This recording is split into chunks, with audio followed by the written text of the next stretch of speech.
ನ್ಯಾಯಯುತ ಹೋರಾಟಕ್ಕೆ ಸರ್ಕಾರ ಬೆಂಬಲ ಕೊಡಬೇಕು ಅಂತ ನಾನು ಕೇಳ್ಕೊಳ್ತಾ ಇದ್ದೇನೆ. ಸುಮಾರು ವರ್ಷಗಳಿಂದ ಪೌರ ಕಾರ್ಮಿಕರ ಮೇಲೆ ಈ ಒಂದು ರೀತಿಯ ದೌರ್ಜನ್ಯ ಮತ್ತು ಅಕ್ರಮ ನಡೀತಾನೇ ಇದೆ. ದುಡಿಮೆ ಹೆಚ್ಚು, ಆದರೆ ಸಂಬಳ ಕಡಿಮೆ. ಇದು ಯಾವ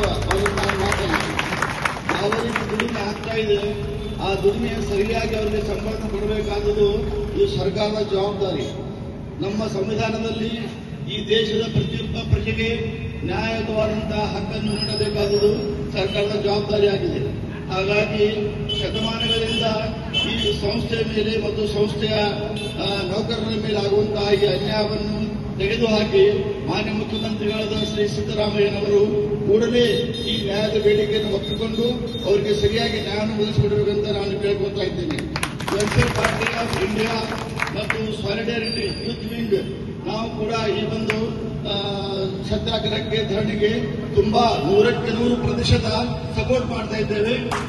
ಇದಕ್ಕಿಂತ ಹೆಚ್ಚಿಗೆ ಯಾವುದೇ ಒಂದು ತ್ಯಾಗಗಳು ಕೂಡ ನಾವು ತಮ್ಮೊಂದಿಗೆ ಸಿದ್ಧರಿದ್ದೇವೆ ಅಂತ ನಾನು ಈ ಮೂಲಕ ವಚನವನ್ನು ಕೊಡ್ತಾ ಇದ್ದೇನೆ.